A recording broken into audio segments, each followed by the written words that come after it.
In this video, I will talk about how and why one may end up feeling different emotions across geographical locations by sharing parts of my university and work life in England. I attended the University of Warwick as a master's student, and this university is in fact not in Warwick but a city called Coventry. I will call this location 1. If you are a student, you will spend a lot of time at university, especially when you're living on campus. So the way you see the city and remember that location is linked to the type of experiences you have as a student. Being in Warwick and presumably focusing on my statistics degree, which is what I did my master's in, meant that that's my main focus, as I didn't have to worry about the means because my family were paying for my education, or the practicalities of living in the university because I got expenses from home, which were frugal, and I was mostly only spending on buying groceries and on public transport. So the looking after myself bit was taken care of. I still had to cook and clean myself. As a university student abroad, you're not going to have the luxury of getting a maid as you do in India. With fewer activities defining the structure of your day, your thoughts are more focused in those areas.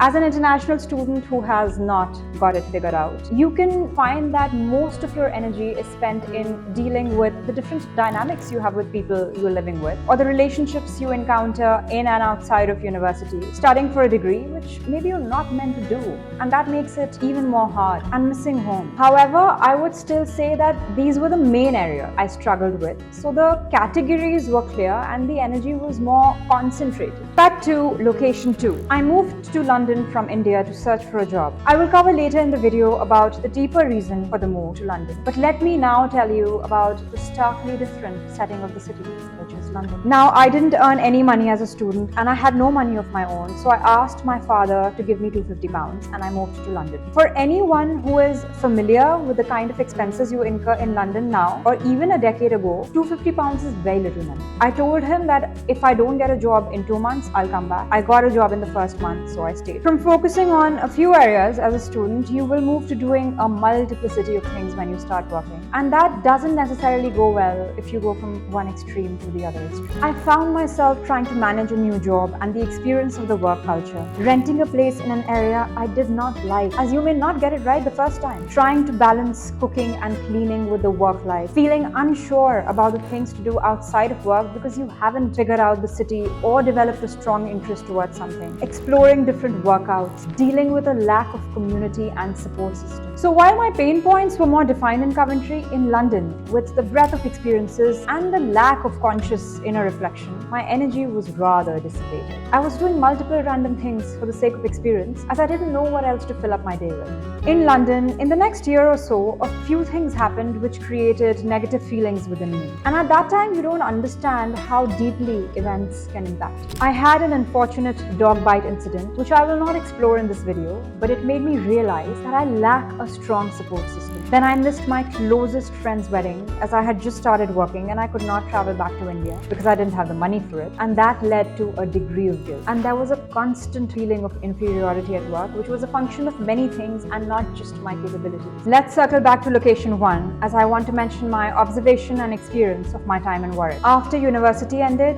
it was time for the emotions that I had piled on from the experiences I had to subside. I came back to India and I felt like I slept for months and went through a bad skin phase as I was dealing with the aftermath of the time spent in Warwick. However, I had to go back to England as I was not done. You know how when things are undone, it just doesn't leave you? I feel that you need to get that feeling of completion or satisfaction, which is when you realize that that's the time to leave or let it go, or God intervenes and pulls you out in some manner. That had not happened with me thus far, so I went back to Warwick for my convocation and to London after that, where I was searching for a job. In London, the experiences I had were different and more varied, and initially I was sleeping it off as well. But the more I slept, the more tired I was. I was clearly not in a state of flow. And you can say that it takes time to reach that stage, but I now know that the length of time can be significantly reduced by having a well-regulated routine, which would mean that you're not afraid to face the reality of the given day. Maybe the experience experiences that I mentioned in both the locations are commonplace, but it's not necessarily about the situation, but the way one experiences it. If you come from a small town and have lived a protected life for most of your teenage years, it can mean that you experience the situations in a city like London very differently to someone who came from, let's say, a Mumbai. Also, the type of family you come from, the quality of relationships you've had, as well as the position you hold within your household will mean that you perceive things very differently.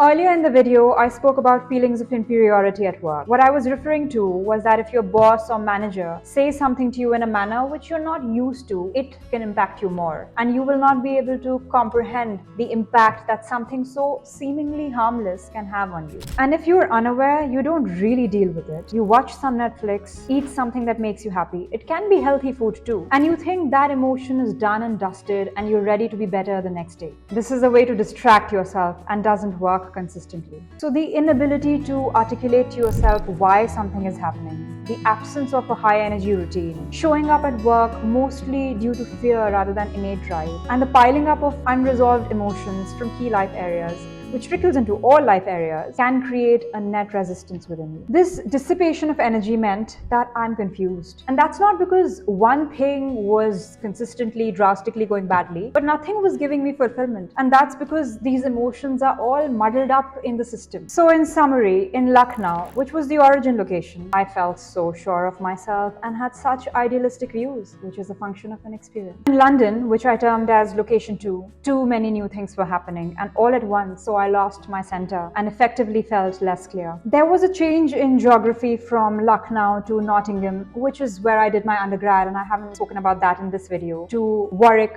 to London. And one of the reasons why I felt different emotions across the cities was that the structure of my life was very different across these locations, which meant that I was focusing on different activities, which bring out a different part of it. In the last part of the video, I'll talk about a few insights I had from that time, which would have helped me tackle the turmoil then and which have really helped me later in life. Number 1, setting yourself easy goals across different life areas. If you want to play the consistency game, then being overambitious is counterproductive and will lead to exhaustion. An example of this is that if you're involved in an intensive work project and on the weekends you decide to finish a course in a computer programming language and then also apply it in your work and you try to do something big for the weeks again and again, it will tire you out and you will give up. Number 2, asking for help. I found that I had developed a lot of resistance towards asking for help. That made my life harder because if you don't ask for help, you won't be given help. When I started to loosen up and get support, I felt more relaxed and help came to me from unexpected sources.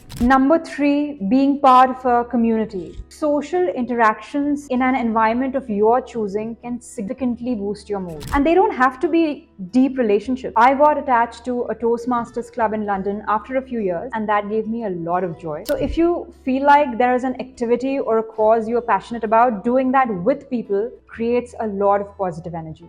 Number 4, having an authentic emotional outlet. You must grab the bull by its horn. Whatever you're feeling, I hope you can express it in some form, whether it's by writing, talking to a friend, meditating, or doing something which is like a meditation for you. For example, playing a sport. I have found that running really clears my head. Number 5, doing breath work. Conscious breath work can relax your nervous system and it slows down your breath in a good way.